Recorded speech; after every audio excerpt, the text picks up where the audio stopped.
I have a new microphone, so if this episode sounds much different from my other episodes, that would be why. And also, I think this is my first video version that I'm uploading. If I upload a different video version, then that was probably accidental. So, video versions are now available, which is awesome. So exciting how my podcast is getting bigger. I just need more listeners now. So, share with your friends. Okay, let's get to the intro. Hi, I am MK Archlink. I'm the founder of Archlink LLC, author of Unseen Powers, and a self-proclaimed advocate for those with autism spectrum disorder. I was professionally diagnosed with level 2 autism spectrum disorder in September of 2022, and I've been working to educate myself on the topic ever since. I am here to help destigmatize neurodivergencies starting with autism. With that being said, welcome to RAW-tism, a podcast about my autistic experience and my opinions on the world. On this podcast, I will be raw and unfiltered. Whether you listen to enjoy, hate listen, or just leave it playing on mute to support me, I appreciate the effort you put into my little program, so thank you. You are always welcome to disagree with me as long as you do so respectfully and with no name-calling. I love you all. If you enjoyed this podcast, please consider rating and reviewing RAW-tism to help others find me. Ensure you're following RAW-tism on your preferred podcast streaming service so you never miss an episode. We post a new episode every Monday, but you'll never know when we'll throw in a special treat during the week. This episode of RAW-tism is about the misuse of disability accommodations and how they add to the stigma against disabled people and make it harder to make accommodations available to those who genuinely need them. Everyone, or at least everyone I know, has had the experience where one person ruins a privilege for everyone else. Your sibling looks up something appropriate on the family computer, and then suddenly there are parental controls that block your favorite harmless gaming website. Some kids vandalize the bathrooms, and then there's a limit to how long bathroom breaks can be. Or all kids need to be escorted. People abuse the honor system, making it necessary for rigid policies to be tracked. There will always be people taking advantage of their liberties and ruining a good thing for everyone else. This is a ginormous issue. And no, I'm not exaggerating or being dramatic. I can be dramatic about things that aren't so serious. From falling to the ground and faking my death when the kid I nanny is rude to me, to falsely crying that my fiancé doesn't love me when he doesn't want to buy me the newest Disney Dreamlight Valley expansion pack when I've already made the adult decision to purchase stuffies with my spending money that week. For clarification, I have my budget mapped out to allow me to spend money on frivolities. My fiancé does not control my finances. Disability advocacy is something I am never overly dramatic about. This is a severe matter. You don't go to the ICU and start flailing about like an old soap opera actress and monologue about your lost love. There's a time and a place for being fabulously overdramatic. And my podcast is not it. Okay, fine. I'll always have a tinge of dramatic flair in my voice when recording. I will admit that, but I'm trying to emphasize that this is no joke. I'm not being a whiny about something that barely matters.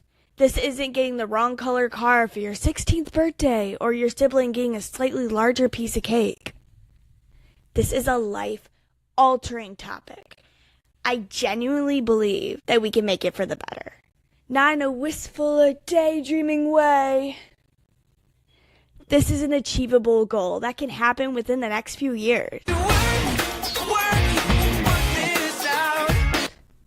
That was a song connection I didn't plan. I fit the qualifications for many government-provided disability accommodations that I do not necessarily need. I could apply for a disabled parking placard, fight for disability payments, or even get an assigned caretaker if I really wanted to. These are options for me. I don't use them because I am not in a position where they are necessary for my quality of life. Unfortunately, not everyone sees it this way. People who don't need these accommodations take advantage of the system for the convenience of it. Parking lots make me anxious with all the noise and movement. But I wear my headphones and follow common sense, and I'm fine. Using a disabled parking spot would be deceitful because my headphones are a better accommodation for my needs. People who get a placard simply to get the good parking, yes, I've heard that term being used. They abuse the system and make life harder for those who really need it. You're not going to remove a splinter surgically. It would get the job done, but it's vastly beyond the requirements of the situation. While you're on the operating table, getting that tiny sliver of non-toxic wood out of your ouchie finger, someone could be dying in the emergency room with a bullet in their chest. If you don't need it, don't use it. I will admit that the bullet analogy was a bit dramatic. I should have chosen a more reasonable surgery to get my point across, but I wrote that in the heat of the moment, so I will keep it. This podcast isn't called RAW-tism just because I thought it was a cool rhyme to autism. It really encapsulates the vulnerability I want to spill into this podcast. I hope that my passion will help you dig deep into your mind and help you think about these issues more than you would just hearing them casually on the news. It would be very annoying to get ready for work, only to see that no shoes are available, so you'd have to walk barefoot. It hurts and it makes your day harder, but oh well, someone else took all the shoes. Again, this is an example that's not really going to happen, but it's a great analogy for handicap parking. Sure, it's more convenient to park in the front of the store, right next to the door. Cool. Trust me, I get it. But 5 minutes of exercise walking to the door from your parking spot is less of a burden than the distress and even physical pain of someone with a disability forced to walk that distance. It upsets the whole rest of their day. If I couldn't wear my headphones into a store, I would get overstimulated quicker and would barely make it to checkout before losing my With my headphones, I can go several stores and even hit up karaoke afterward and have a much easier time.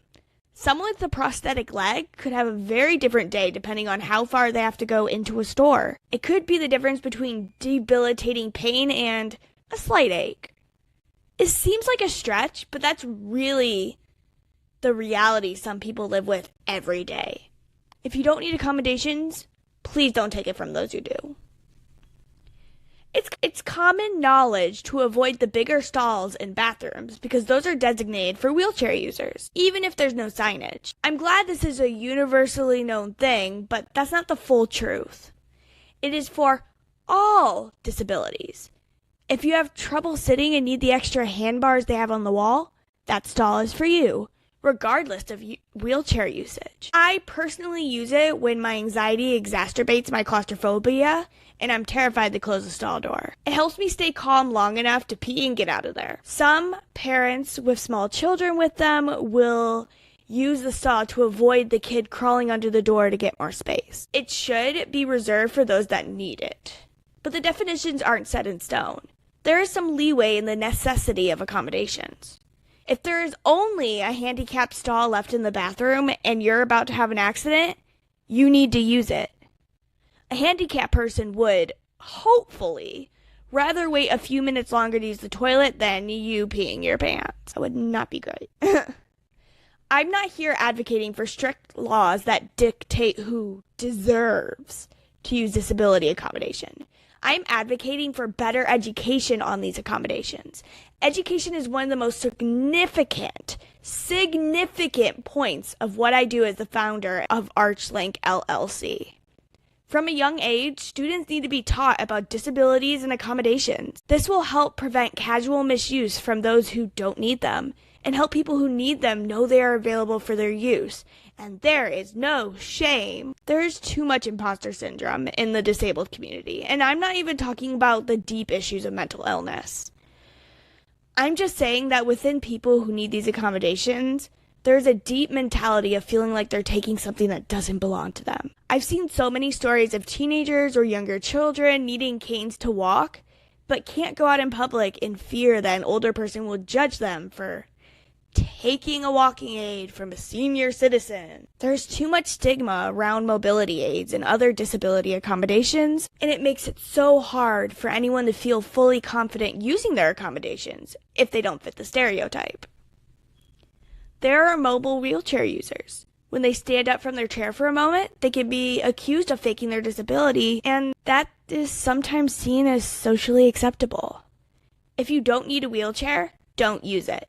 Some people can walk, but for one reason or another, they may need a wheelchair to function in the long run. That's needing a wheelchair. Don't judge a book by its cover. Everyone has the option to do what is right. It isn't always easy or straightforward.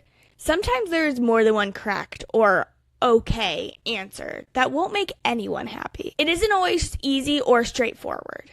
Sometimes there's more than one correct answer, or it's an okay answer that won't make everyone happy, but it works for the most people.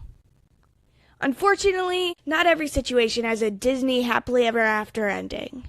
Disability accommodations may be controversial, but there is a demographic need for them, and another demographic who abuses. These groups sometimes overlap.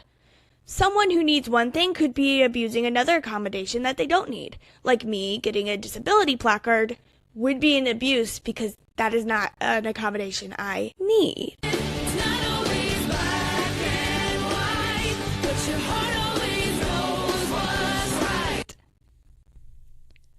There aren't enough disability accommodations. Most bathrooms only have one handicap stall. Stores have a limited number of electric scooters, and some medications are constantly on back order.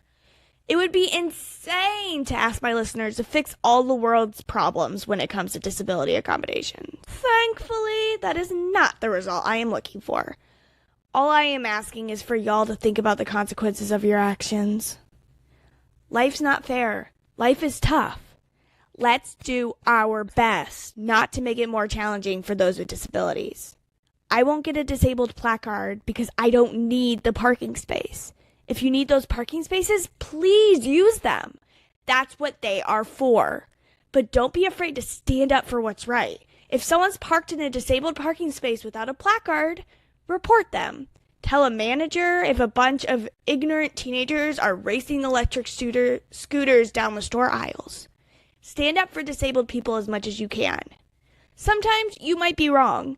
The disability placard could have fallen, or the teenagers could all need mobility aids. That seems very unlikely, but you never know.